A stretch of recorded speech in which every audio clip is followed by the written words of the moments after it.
وړانګې دی حجاز لا افقا پورته کیږي ګل د نبوت بیا په غېږه کې ټوکیږي ګل د نبوت بیا په غېږه کې ټوکیږي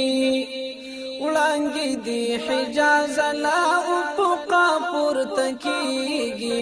ګل د نبوت بیا په غېږه کې ټوکیږي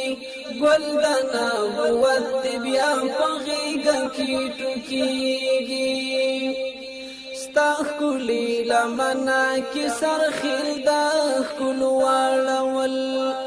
ستا ښکلي لمنه کې سرخیل د ښکلو واړول ښکلي د جهان دې ځکه نوم ځینې زارېږي ګل د نبوت بیا په غېږه کې ټوکیږي وړانګې دی حجاز لا افقا پورته کیږي ګل د نبوت بیا په غېږه کې ټوکیږي ګل د نبوت بیا په غېږه کې ټوکیږي تورو تاریکیو کې د شرک نړۍ راښکیله وه تورو تاریکیو کې د شرک نړۍ راښکیله وه روڼ لمر د توحید دی لا ټټره پرې راخیږي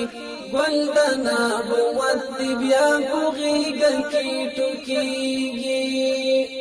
وړانګې دی حجاز لا افقا پورته کیږي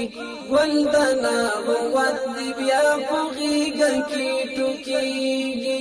ګل د نبوت بیا په غېږه کې ټوکیږي بیا په کلیساو بت کدو باندې قیامت راغی بیا په کلیساو بت کدو باندې قیامت راغی یو په بل پسې به بامونه رانړېږي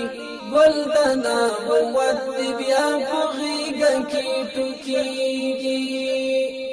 وړانګې دی حجاز لا افقا پورته کیږي ګل د نبوت بیا په غېږه کې ټوکیږي ګل د نبوت بیا په غېږه کې ټوکیږي نور د انسانیت خزان وهلي بڼ مالیار ومن نور د انسانیت خزان وهلي بڼ مالیار ومن راج شو د سپرلیو د سیلۍ لښکر ماتیږي ګل د نبوت بیا په غېږه کې ټوکیږي وړانګې دی حجاز لا افقا پورته کیږي ګل د نبوت بیا په غېږه کې ټوکیږي ګل د نبوت بیا په غېږه کې ټوکیږي هومره محترم او قدردان ملغن خیله چې هومره محترم او قدردان ملغن خیله چې لوري د الله نه په درودونو ستایل کیږي ګل د نبوت بیا په غېږه کې ټوکیږي لوري د الله نه په درودونو ستایل کیږي ګل د نبوت بیا په غېږه کې ټوکیږي وړانګې دی حجاز لا افقا پورته کیږي ګل د نبوت بیا په غېږه کې ټوکیږي وړانګې دی حجاز لا افقا پورته کیږي ګل د نبوت بیا په غېږه کې ټوکیږي ګل د نبوت بیا په غېږه کې ټوکیږي وړانګې دی حجاز لا افقا پورته کیږي